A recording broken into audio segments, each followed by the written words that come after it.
Hello and a very warm welcome to the Question Hour show from the Parliament House complex, the show where we bring you important unstart questions asked by the members of the upper house during the ongoing budget session of Parliament and the response given by the government. I'm Kriti Mishra and joining me is my colleague Rajat Kain. Thank you for watching this edition of Question Hour. So Kriti, let's begin with the show. And the first question in this edition is from two members, Member T. Subirami Reddy and also by Member Vaiko. And the members have asked the government about the screening and quarantine facilities to actually combat the menace of coronavirus in India. For replying in affirmative, the government said it has taken note of outbreak of novel coronavirus in China and has measured to monitor the situation in India.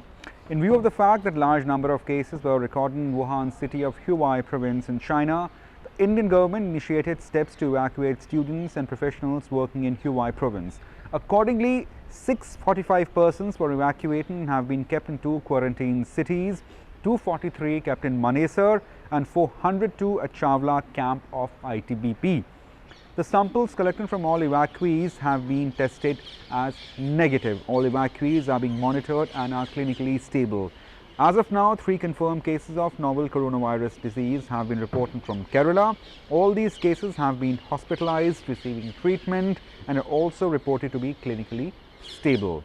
Now, screening of passengers has been initiated at all 21 airports across India. Universal screening have been made mandatory for all flights from China, Hong Kong, Singapore and Thailand. Instructions have been issued to park these flights at earmarked aero bridges to facilitate screenings. Government has conducted trainings for officers of ports, airports and border crossing points and has sensitized them on management of high-risk pathogens such as Ebola and coronavirus. Thermal scanners and handheld thermal detectors have been placed at 21 airports. Additional doctors, nurses and paramedic staff have been deployed at the airport for smooth, effective, convenient screening of passengers. Moving on, the next question was asked by member A.K. Selvaraj from Ministry of Finance, where the member asked about if the government has budgeted to garner rupees 1.05 lakh crore from disinvestment during current fiscal. The response given by the government is an affirmative, and the government goes on to say that the budget estimate of disinvestment receipts in 2019-20 is 1,05,000 crore rupees. However, the revised estimate or RE is pegged at 65,000 crore rupees during the year. The government further says that it follows the policy of disinvestment through minority stake sale and strategic disinvestment. The minority stake sale is carried out and it is an ongoing basis in selected companies through various SEBI-approved instruments. The government has in principle approved strategic disinvestment of 34 cases since 2016, out of which strategic disinvestment in 5 cases has been completed. Other transactions are being carried out as per the approved procedure for strategic disinvestment and are at various stages of completion or implementation. Moving on to the next question, and this question pertains to the Ministry of Power and has been asked by member Akhilesh Prasad Singh. And Mr. Singh has asked the government about FDI in the power sector.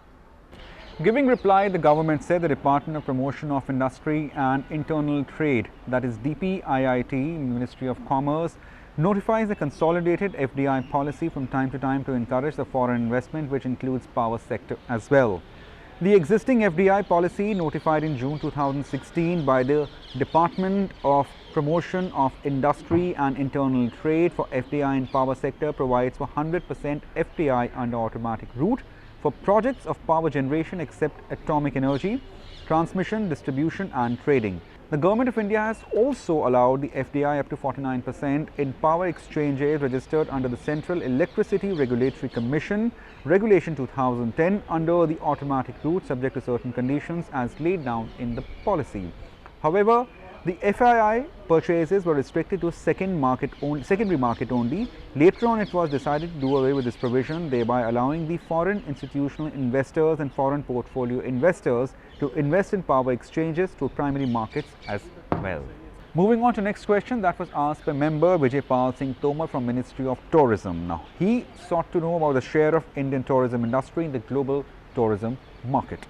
Responding to this question, the government says that estimated share of India in international tourist arrivals and world tourism receipts during 2018 were 1.24% respectively and 1.96%. Ministry of Tourism, Government of India has taken various steps to increase tourist inflow into the country, which include extended e-visa facility to citizens of 170 countries. The Incredible India 2.0 campaign launched with market-specific promotional plans and content creation. 24/7 toll-free multilingual tourist helpline launched in 12 languages, including 10 international languages and in Hindi and English as well. Organization of Annual International Tourism Mart for promotion of tourism in northeastern states of India. Promotion of activities in tourist-generating markets overseas through the India tourism offices abroad with active participation in international tourism events. Events like Bharat Parv have been organized to promote Dekho Apna Desh concept. And lastly, the government says that as per the World Travel and Tourism Council report on Economic Impact 2018 for India, international tourist arrivals in India are expected to reach about 30.5 million by the year 2028. Let's move on to the next question that has been asked by member Amar Patnaik, and this question is to the Ministry of Earth Sciences. And the member has asked the government whether it has started implementing the use of AI or artificial intelligence in weather forecast. Replying to the query, the ministry said no. The research on the potential feasibility of artificial intelligence-based technologies for weather forecasting is in nascent stage all over the world. Artificial intelligence approach with existing numerical weather prediction models and other simulation model to make the weather forecast operational. Ministry of Earth Sciences has now initiated the efforts towards the application of artificial intelligence-based technologies in weather prediction models. Now, research proposals for projects in artificial intelligence are being solicited by the ministry. Currently, Indian Meteorological Department (IMD) generates forecasts by using different sets of state-of-art numerical weather prediction models for different spatial and temporal scales. Details of the same are here as following. Using both regional and global numerical weather prediction models, IMD generates forecasts at block and district levels up to 5 days to predict the extreme weather events. Numerical weather prediction models, IMD also generates district level 5 days forecasts of 5 meteorological parameters, which is rainfall, maximum temperature, minimum temperature, humidity and cloud cover with daily updates. IMD has specified models for prediction of intensity, track and storm surge associated with cyclones. The last question was asked by the member Dr. Vinay P. Sahasrabuddhe from Ministry of Ayurveda, Yoga, Naturopathy, Unani, Siddha and Homeopathy. The member sought about the details of new schemes implemented by the ministry during last 5 years. Responding to this query by the member, the government says that it has launched National Ayush Mission in the year 2014-15, which is a flagship centrally sponsored scheme for the ministry for implementing throughout states and union territories across India.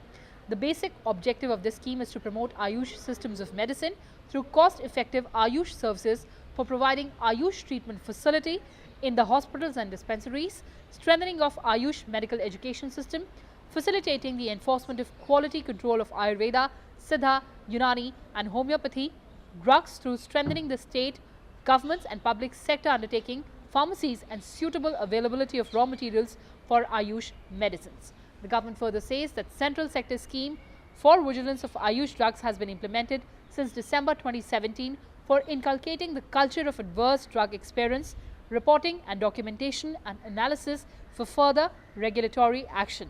Under this scheme, a 3-tiered network has been established consisting of All India Institute of Ayurveda, New Delhi as a national coordination center, 5 intermediary centers, 63 peripheral centers and also surveillance of misleading advertisements and reporting of adverse drug events are actively undertaken by the center under this program. So Rajat, that's all we had for our viewers in this edition of Question Hour. But on the other side, we'll have Prashan Kal, the Hindi version of Question Hour. Don't go anywhere.